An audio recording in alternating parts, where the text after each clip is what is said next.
I died with my husband's betrayal burning in my heart. But fate wasn't finished with me. When I opened my eyes as my 22-year-old self, the marriage application he just submitted was still warm in my hands. This time I wouldn't spend 60 years playing second fiddle to his true love.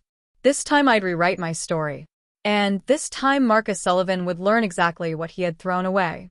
My heart raced as I gasped for breath, the room spinning around me. It took several moments to realize where I was. My old bedroom in my parents' house. The familiar yellow wallpaper, the creaky wooden bed, and the small desk by the window where I used to study. This wasn't possible. I had just been in a hospital bed, my body frail and withered at 82 years old. My son James holding my hand as the machine next to me beeped slower and slower. Yet here I was young again. I rushed to the mirror and nearly collapsed at the sight of my reflection. My gray hair was gone, replaced by thick brown waves. The wrinkles had vanished, and my skin glowed with youth. I touched my face with trembling fingers, feeling the smoothness that had been lost decades ago. The calendar on my wall showed the date, May 15th, 1985.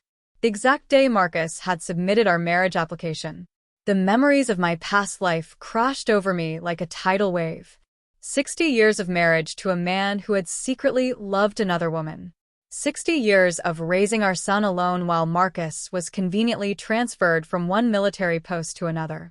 60 years of believing his excuses only to discover on my deathbed that it had all been a lie. Dad and Natalie have finally made it through all the hardships.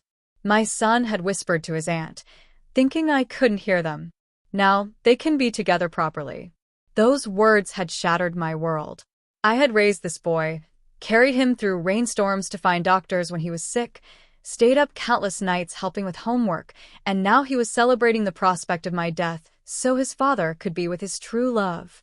Even more painful was learning about the daughter they had secretly adopted together, a girl who called Marcus Dad, while I remained oblivious. Natalie Collins had been by his side all along, starting as a nurse and eventually becoming his personal doctor. The woman I thought was merely his colleague had been his companion through every assignment, every transfer. I clenched my fists, feeling the paper crumple in my grip.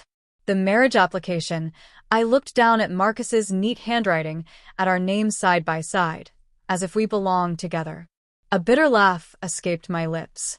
In this moment, I understood exactly what I needed to do. I grabbed my purse and rushed out the door, not bothering to change out of my nightdress and throwing a coat over it. People stared as I ran down the street, but I didn't care.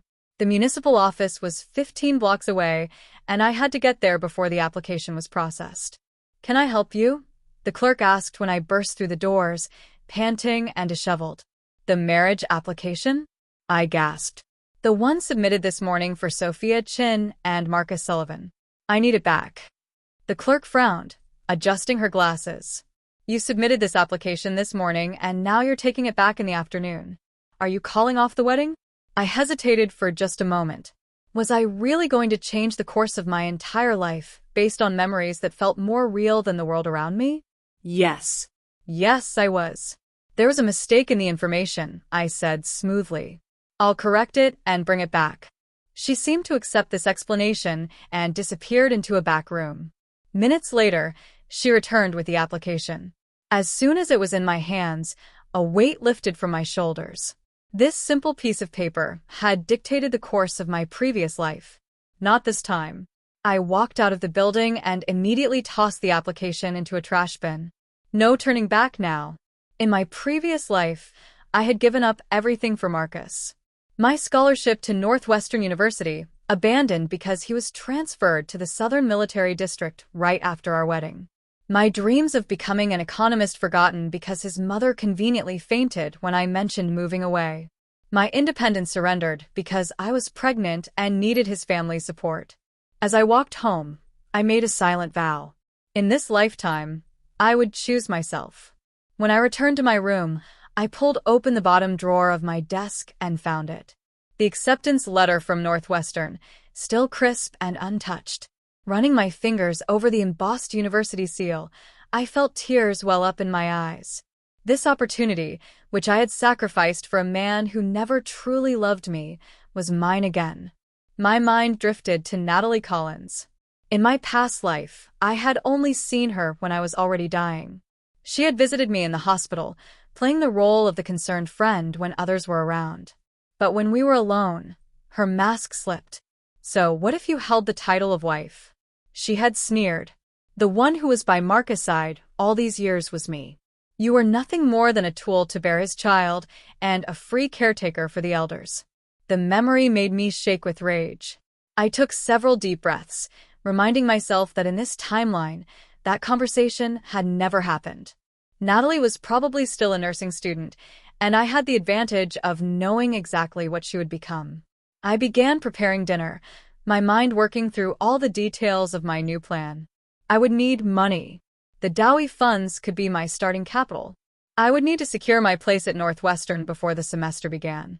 And most importantly, I would need to handle Marcus and our families without creating unnecessary drama that might derail my plans. As if on cue, I heard Marcus's key in the front door. In my past life, I had been overjoyed when he came home on this day.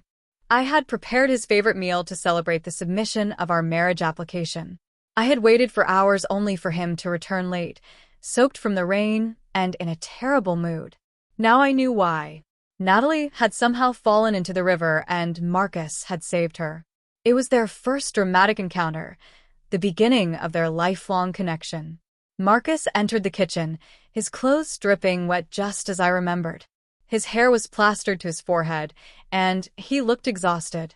For a moment my heart stuttered at the sight of him, so young and handsome, the man I had once loved with my whole being. But then I remembered the decades of loneliness ahead if I stayed with him, and my resolve hardened.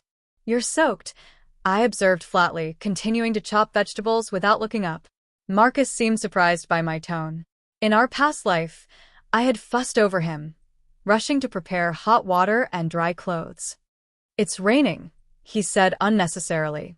When I didn't respond, he added, "I fell into the river. Had to help someone who was drowning." "How heroic," I replied, keeping my voice neutral. "You should change before you catch a cold." He hesitated, clearly thrown by my indifference. "Good." Let him wonder what had changed. While he was changing, I found an old newspaper and carefully drew 2 tally marks in the corner. Day 1 of my countdown to freedom. I would mark each day until I left for Northwestern, until I escaped the fate that had once trapped me in a lifelong charade of a marriage. The days that followed were a careful dance of pretense. I continued making breakfast for Marcus, kept our home tidy, and nodded at appropriate moments when he spoke. But something had changed between us. A subtle shift in the atmosphere that Marcus couldn't quite place, but definitely sensed. "Is everything okay?" he asked one morning, watching me over his coffee cup with worried eyes. "You seem different lately." I stirred my tea slowly, considering my response. "I'm fine, just thinking about the future." "Our future," he corrected with a smile, reaching across the table to take my hand. I let him hold it for a moment before gently pulling away. "I got a letter from Northwestern yesterday. They're expecting me for the fall semester." His smile faltered. "But that's in another state. We'll be married by then, and I've been assigned to the Southern District." "Plans change?" I said simply, rising to clear the dishes. The confusion on his face almost made me laugh. In my previous life, I had eagerly abandoned my education at the first hint that it might inconvenience him. How surprised he must be to discover that this version of me had a backbone. Later that week, I went to the bank and withdrew half of the Dowie money my parents had given us. The teller raised an eyebrow, but said nothing as I requested a new account in my name only. Financial independence had been impossible for women of my grandmother's generation, difficult for my mother's, but was finally within reach for mine. "What's all this?" Marcus asked when he noticed me organizing papers at the desk one evening. "College preparations," I replied without looking up. "Tuition payments, housing forms, class schedules." He frowned, leaning against the doorframe. "I thought we had decided." "You decided," I interrupted, finally meeting his eyes. "I'm reconsidering." The lines between his brows deepened. "Sophia, what's gotten into you lately?" Ever since the day I submitted our marriage application, you've been acting like a different person. If only he knew how right he was. People change, I said with a shrug. Sometimes they realize what they really want. And what is it that you want? He asked, a hint of fear in his voice. I turned back to my papers. I'm still figuring that out. The next morning, I added another tally mark to my count. 6 days down, many more to go. My mother noticed the change in me, too. She cornered me in the kitchen when I visited my parents' house for Sunday dinner. Your father and I ran into Marcus' parents yesterday, she said, her voice low so my father wouldn't hear, from the living room. They mentioned that Marcus is worried about you. Says you're talking about going away to college again. I continued chopping carrots. It's a good opportunity. My mother put her hand over mine, stealing the knife. Sophia, do you understand what you have with Marcus? He's from a good family, has a promising military career, and he loves you. Girls line up for men like him. You won't find better. In my past life, these words had swayed me. I had been so afraid of disappointing my parents, so convinced that Marcus was the best I could hope for. Now, with 80 years of perspective, I recognized the trap for what it was. I can find different, I replied calmly. Maybe that's what I need. My mother's face pad. Are you breaking off the engagement after everything both families have invested? I haven't decided yet, I lied. I just need some time to think. She grabbed my arm, her fingers digging into my skin. If you throw away this match, you'll regret it forever. Your father and I worked so hard to secure this future for you. I gently removed her hand. It's my future, Mom. Let me figure it out. The hurt in her eyes nearly broke my resolve. But then I remembered the decades of loneliness ahead if I stayed with Marcus. The choice was clear. My opportunity to see Natalie came sooner than expected. I was buying groceries when I spotted her at the pharmacy counter, her nurse's trainee uniform crisp and white. Even from a distance, I could see the way she charmed the pharmacist, laughing prettily at something he said.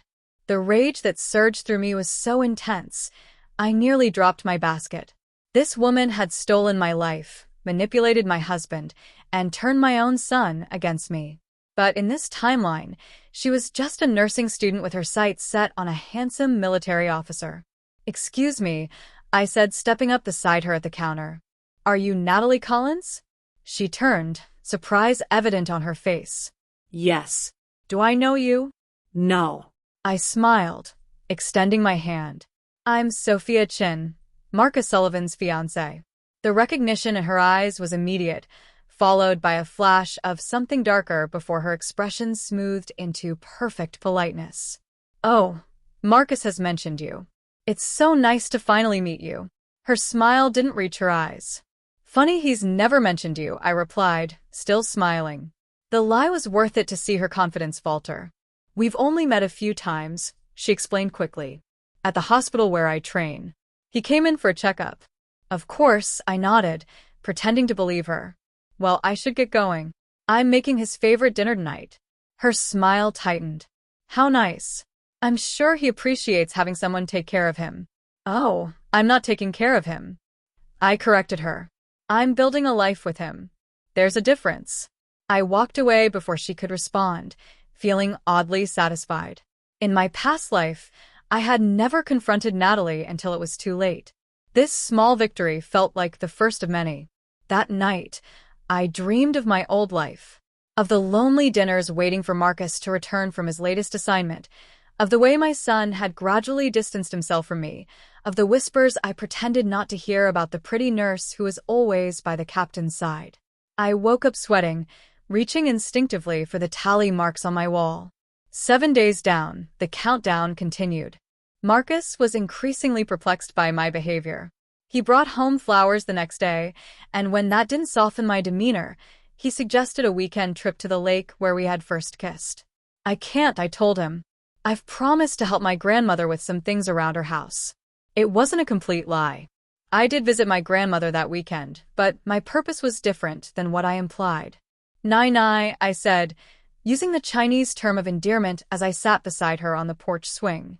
Do you remember when you told me that a woman should always have her own money?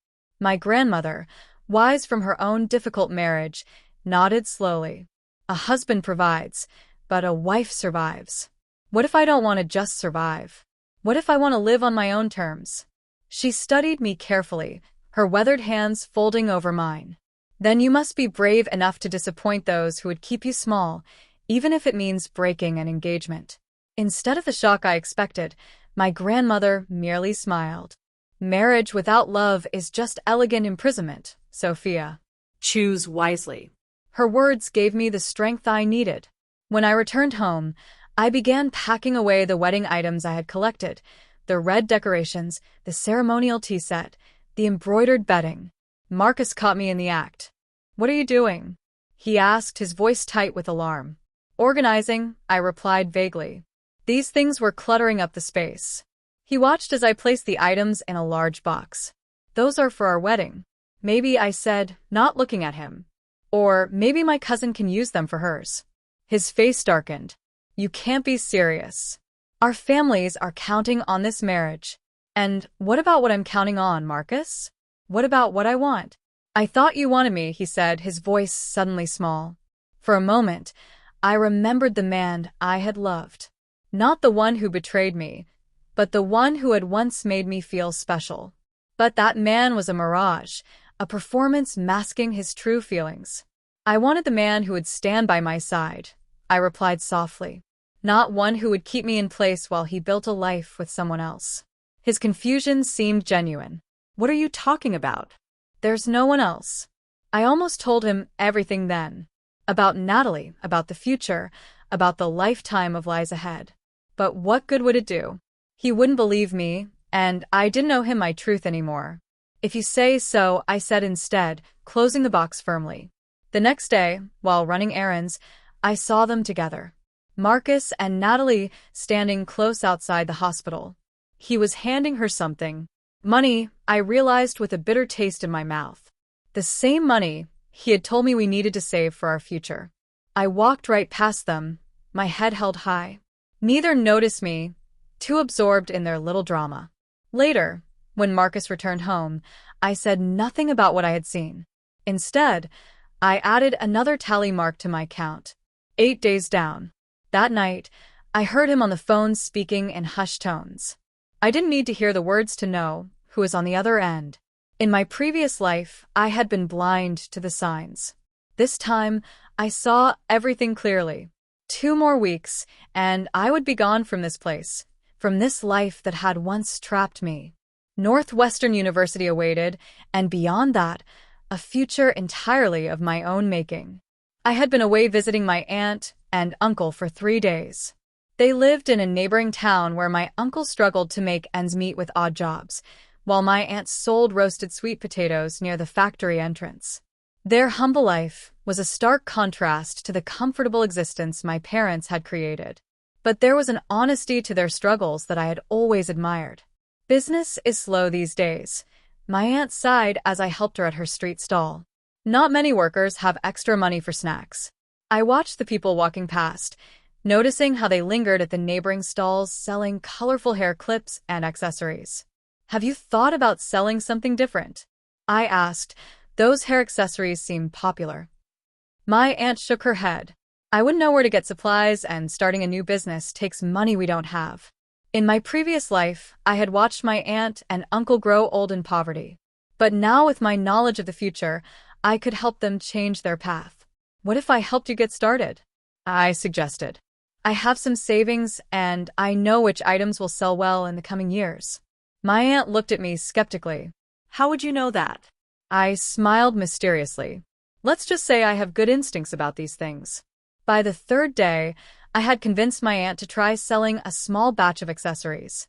We visited a wholesale market where I carefully selected items that I remembered becoming popular in the late 1980s. The delight on her face when she made her first sale was worth every yuan I had invested. "You have a good eye for business," my uncle commented that evening as we counted the day's earnings. "Maybe you should study economics instead of getting married so young." "That's exactly my plan," I replied, feeling a warmth spread through me at being understood. When I returned home, the last thing I expected was to find Natalie in my kitchen. Yet there she was, laughing with Marcus as they prepared dinner together. The domestic scene was so jarring that I froze in the doorway, watching them move around each other with the easy familiarity of lovers. Natalie saw me first. She gasped sharply, and the plate she was holding slipped from her hands, shattering on the floor. Marcus rushed out from the kitchen, but when his eyes met mine, his face drained of color. "Sophia," he stammered. "You're back." I leaned against the door frame, crossing my arms. "Do you two need me to step out so you can continue your cozy dinner?"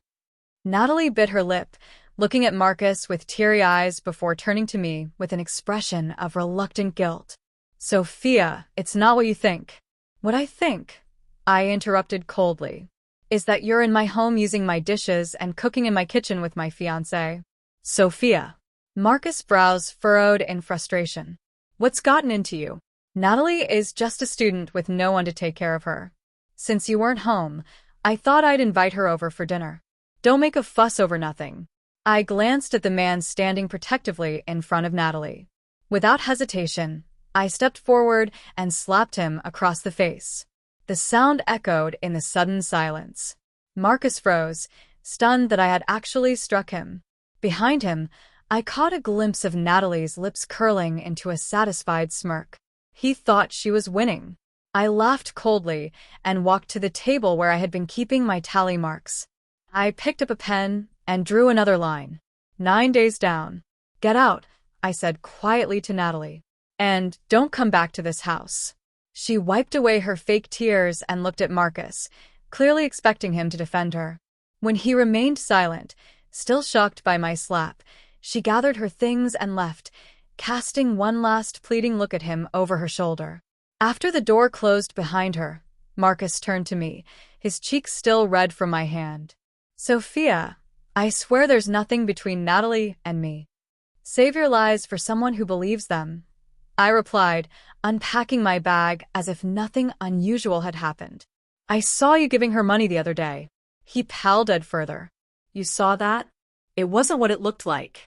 "It looked like you giving her money that you told me we needed to save for our future," I said flatly. "The same money you said we couldn't use for my college tuition." "She has no family support," Marcus protested. "She's struggling to pay her rent while completing her training." "And I'm supposed to be your future wife," I countered. "Yet you prioritize her needs over mine. Tell me, Marcus, if there's nothing between you, why does she matter more than I do?" You had no answer for that. The next morning, I rose early and prepared to visit the train station. I needed to secure a ticket to Chicago for when the semester started. Marcus was unusually attentive, making breakfast and hovering nearby as if afraid I might disappear. "I thought we could spend the day together," he suggested hopefully. "Maybe go shopping for some new clothes for you." Why voice steady? I paused, considering I did need new clothes for college, and letting him pay for them seemed like a small compensation for the years of neglect ahead that I would now avoid. "Fine," I agreed. "Let me get my purse." But as we stepped outside, we found Natalie leaning against the wall, looking as if she had been waiting there all night. Her face was pale, her eyes red-rimmed from crying or lack of sleep. Marcus's face drained of color as he rushed to her side. "Natalie, what are you doing here?" She slowly opened her eyes and looked at us, her gaze lingering on me before returning to Marcus. I didn't know where else to go," she whispered. "After yesterday, I couldn't face going back to the dormitory." Before she could continue, her eyes fluttered shut and she collapsed directly into Marcus's arms. He caught her with practiced ease, as if they had rehearsed this very scene. "Natalie," he called out, shaking her gently. His panic seemed genuine, but I knew better. I squatted down and firmly pressed my fingers against the pressure point beneath her nose. A technique my grandmother had taught me to revive someone who had fainted. Natalie flinched slightly, but maintained her act. "She's faking," I said flatly. Marcus pulled her away from my hand. "What are you doing, Pizzle? Can't you see she's severely malnourished? I need to take her to the hospital." Without another word, he lifted her into his arms and rushed away, not even looking back at me. I watched them go, a strange calm settling over me. This was exactly the man I had married in my previous life. Always running to Natalie's side, always believing her elaborate performances. I followed them to the hospital at a leisurely pace. By the time I arrived, Natalie was already in a bed with Marcus anxiously hovering nearby. A doctor had just finished examining her and was writing something on a chart. Mild dehydration and exhaustion. I heard him tell Marcus. Nothing serious, but she should rest and eat properly. After the doctor left, I approached the bed. Marcus stiffened when he saw me, his expression guarded. "Why are you here?" I looked at Natalie carefully, noting how she kept her eyes closed, but her breathing had changed subtly, indicating she was awake and listening. "The day you submitted our marriage application," I said calmly. She jumped into the river. The impact of my words was immediate. Natalie's body on the bed trembled violently, and Marcus shot to his feet, knocking over his chair with a loud crash. What are you talking about? He demanded, his voice shaking. "The day you came home soaked," I continued. "You said you fell into the river helping someone who was drowning. It was her, wasn't it? She found out you had submitted our marriage application, and she either fell or jumped into the river out of despair." Marcus opened his mouth, then closed it again, unable to form words. "That's why you've been distant since that day." I pressed on. "That's why you used the money meant for my jewelry to help her. That's why you invited her into our home while I was away. Sophia, please." He finally managed. I raised my hand, stopping him.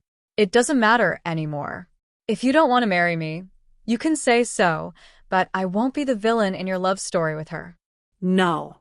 Marcus' panic was evident now. "I'm not breaking off our engagement. I want to marry you, Sophia." I glanced at Natalie, who had given up pretending to be unconscious and was now watching us with tearful eyes. "Why?" I asked him simply. "Why marry me when it's clearly her you care about?" "Because," he faltered, looking between us. "Because we're meant to be together. Our families have planned this for years. We make sense together. That's not a reason to spend a lifetime with someone," I said softly. "And I deserve better than to be your sensible choice while your heart belongs to another." I turned to leave, but Marcus called after me. "Where are you going?" "Home," I replied without looking back. "You should stay with her. She needs you more than I do." As I walked out of the hospital, I felt lighter than I had in days. The confrontation had clarified everything, not just for Marcus, but for me as well. In my previous life, I had never stood up for myself, never demanded the respect and love I deserved. This time would be different. Back at home, I added another tally mark to my count. 10 days down, soon I would be free. After the hospital confrontation, Marcus didn't return home until well past midnight. I heard him creep in, his footsteps deliberately light, as if trying not to wake me. I lay in bed, eyes wide open, listening to him move around the living room. Part of me expected him to knock on my bedroom door to try to explain himself again, but he never did. The next morning, I rose early and found him asleep on the couch, still in yesterday's clothes. I studied his face for a moment. The face I had once loved, the face that had aged alongside mine through decades that now existed only in my memory. In sleep, he looked innocent, unburdened by the choices he would make. I turned away and quietly began preparing for the day. Today was important. I needed to finalize my travel arrangements and write a letter I had been putting off. At the train station, I joined the long queue for tickets. Summer travel was always busy with students returning home and families taking vacations before the new school year. After nearly 2 hours of waiting, I finally reached the counter. "One way to Chicago, please," I said, placing my money on the counter. "For August 25th. The ticket agent typed something into his computer. "I'm sorry. "We only have standing room tickets left for that date." "I'll take it," I replied without hesitation. Standing for the 14-hour journey would be uncomfortable, but I couldn't risk waiting for a better option. With the ticket safely tucked in my purse, I felt a surge of relief. I now had a tangible escape plan, proof that my new future was real and approaching. My next stop was the post office. I had spent the previous night writing 2 letters. The first was addressed to Northwestern University confirming my acceptance and outlining my housing preferences. The second was addressed to the nursing school where Natalie trained. In it, I detailed my concerns about Natalie's professional conduct, how she had formed an inappropriate relationship with the fiancé of another woman, how she had faked a medical emergency to gain sympathy, and how she had repeatedly crossed ethical boundaries. I included dates, times, and specific incidents, presenting them as the observations of a concerned citizen rather than a jealous fiancé. Was it petty? Perhaps, but I remembered the cruel smile on Natalie's face as she stood by my deathbed, gloating over her victory. In my past life, her unprofessional behavior had been rewarded with a medical career and my husband's devotion. This time, she would face consequences. I dropped both letters into the mailbox, watching them disappear with a sense of finality. What's done is done.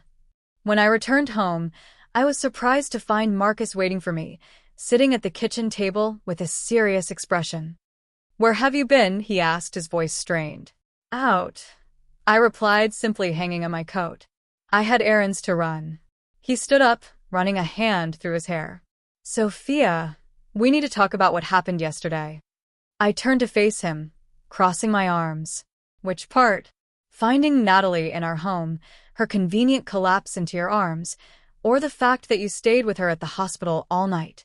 His face flushed. "It wasn't like that. She was genuinely unwell." "She's manipulating you," I said flatly. "And you're letting her, because some part of you wants to be manipulated." "That's not true," he protested. But the uncertainty in his eyes told a different story. I sighed, suddenly tired of the conversation. "Look, Marcus, I don't want to argue. We both know this engagement isn't working. Let's just end it now before we make a bigger mistake." Panic flashed across his face. "No, Sophia, please.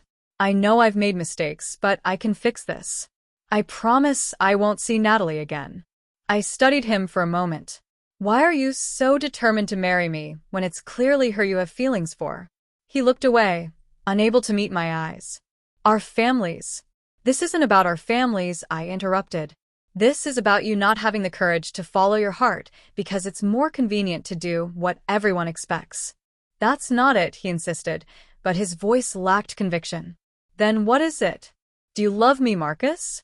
Truly love me?" The silence that followed was answer enough. "That's what I thought," I said quietly. "I deserve someone who doesn't have to think about whether they love me." I walked past him to my room, closing the door gently behind me. Through the thin walls, I heard him sit back down heavily, then the soft sound of muffled sobs.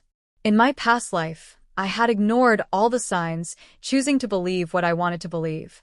This time, I was facing reality with clear eyes, no matter how painful. The next day, Marcus left early for his military duty, leaving a note saying he would be home late. I used the opportunity to continue my preparations, sorting through my belongings and deciding what would come with me to Chicago and what would stay behind. I was folding clothes when there was a knock at the door. Opening it, I found my mother standing there, her expression a mixture of anger and concern. "We need to talk," she said, pushing past me into the house. I closed the door, mentally preparing for the storm. "About what?" "Don't play innocent with me, Sophia. Marcus's mother called me in tears last night. She says you're breaking off the engagement." I took a deep breath. "I haven't made any final decisions yet. What is there to decide?" She demanded. "You have a wonderful man who wants to marry you. Do you know how many girls would kill to be in your position? Let them have him then," I replied evenly. "I'm going to Northwestern." My mother's face re-eamed. "You're throwing away everything for some foolish academic dream. What will you do with a degree? Who will marry you after you've humiliated Marcus like this?" In my previous life, these words would have crushed me. But now, with 80 years of perspective, they seemed almost laughable. "I don't need to be married to be happy, Mom," I said gently. "And my education isn't a foolish dream. It's my future." "Your future is with Marcus," she insisted, her voice rising. "Your father and I have invested everything in this match. The shame you'll bring on our family if you break it off. I won't be able to show my face in public." I took her hands in mine, feeling the roughness that came from years of hard work. "Mom, would you rather I be unhappy but properly married, or happy and following my own path?" She pulled her hands away, tears filling her eyes. "Those aren't the only options. In this case, they are, I said firmly. Marcus doesn't love me the way a husband should love his wife, and I deserve better than that. How can you say that? Of course, he loves you. I shook my head.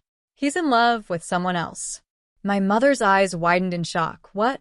Who? A nursing student named Natalie Collins, I said. He's been seeing her behind my back. That's impossible. My mother denied automatically. Marcus would never. I found them together in this house. I interrupted. He gives her money. He rushes to her side whenever she calls. These aren't the actions of a man committed to his fiancée. My mother fell silent, processing this information. Finally, she asked in a small voice, "Are you sure?" "I'm sure," I confirmed gently. She sat down heavily on the couch, her anger deflating into confusion. "What will you do?" "I'm going to Chicago," I said, sitting beside her. "I'll study economics. I'll build a life that makes me happy." Alone? She asked, unable to imagine such a future. I smiled. Not alone, just independent. We sat in silence for a while, the tension between us gradually easing. Finally, my mother sighed deeply. "Your grandmother always said you had a steel spine beneath those soft eyes." I suppose she was right. It wasn't approval. Not exactly, but it was acceptance. That was enough for now. After she left, I added another tally mark to my count. 11 days down. The end was in sight. That evening, I sat down and wrote one final letter. This one to Marcus. In it, I explained my decision to end our engagement and pursue my education. I was kind but firm, wishing him happiness without blaming him for his feelings toward Natalie. I suggested he be honest with his parents about his true desires rather than living a life of duty and regret. I sealed the envelope and placed it on the kitchen table where he would find it. Then I packed the last of my essential belongings into a single suitcase. Tomorrow I would take it to my grandmother's house for safekeeping until my departure date. As night fell, I lay in bed, listening to the familiar sounds of the neighborhood, dogs barking in the distance, the occasional car passing by, the soft patter of rain beginning to fall. Soon, these sounds would be replaced by the bustling noise of a college campus, by new voices and new experiences. I closed my eyes, feeling at peace for the first time in 2 lifetimes. The morning of my departure arrived with gentle sunlight streaming through my bedroom window. I had spent my final night at my grandmother's house, away from the drama and tension of my shared home with Marcus. For 2 weeks, I had carefully avoided him, staying with various family members and only returning to collect my things when I knew he would be at work. But avoidance hadn't stopped the letters. Every day, a new one would arrive, sometimes delivered to my parents' house, sometimes to my grandmother's doorstep. Marcus' handwriting grew increasingly desperate with each envelope. I read them all but replied to none. What was there to say that hadn't already been said? His final letter had arrived yesterday. Unlike the others, it was short. "Sophia *, I'll be at the train station tomorrow morning. One last chance to talk before you go. Please come. I need to tell you something important. Marcus." I had folded the note carefully and tucked it away, unsure if I would grant him this final meeting. Part of me wanted a clean break, but another part, perhaps the part that remembered 60 years of marriage, felt I owed him at least this much. My grandmother watched me pack my final items with knowing eyes. "You're considering seeing him, aren't you?" I smiled ruefully. "How did you know?" "The same way I know when it's going to rain before the clouds gather," she replied, patting my hand. "You've always carried your thoughts on your face. Do you think I should go?" She considered for a moment. "Endings matter, Sophia. Choose the one that will let you move forward without looking back." With those words echoing in my mind, I found myself at the train station an hour before my scheduled departure. The morning crowd bustled around me. Soldiers returning to their posts, families seeing off loved ones, students like me embarking on new journeys. And there, standing by the newspaper stand, was Marcus. He hadn't seen me yet. I took a moment to study him, his military uniform crisp and neat, his posture rigid with tension as he scanned the crowd. There were dark circles under his eyes that hadn't been there 2 weeks ago. I approached slowly, my suitcase rolling behind me. "Marcus," he turned, relief washing over his face. Sophia, you came. I did. I acknowledged. You said you had something important to tell me. He nodded, gesturing to a bench away from the main crowd. We sat down, an awkward distance between us. I broke things off with Natalie, he said after a moment of silence. I raised an eyebrow, surprised despite myself. Why? Because you were right, he admitted, his voice low. She was manipulating me. After you left, she became more demanding, more needy. Nothing was ever enough. And you only realized this after I was gone. I couldn't keep the skepticism from my voice. He shook his head, looking genuinely remorseful. I think I always knew deep down, but it was easier to believe her act than to admit I was being fooled. He paused, then added, Your letter to her nursing school worked, by the way. She's been put on probation. I felt a small twinge of satisfaction, but kept my expression neutral. That wasn't my intention. Yes, it was, he said with a sad smile. And she deserved it. We sat in silence for a moment, watching the people rush past. Finally, Marcus spoke again. I've requested a transfer to the Northern District, he said. Near Chicago. My heart stuttered. What? Why? Because I want to make things right with you, Sophia. I want a second chance. The irony of his words wasn't lost on me. Here he was asking for a second chance, completely unaware that this was already his second chance, and he had failed it just as thoroughly as the first. Marcus, I said gently, you can't follow me to Chicago. Why not? He asked, a hint of the old stubbornness in his voice. I love you. I know I didn't show it properly, but I do. I shook my head.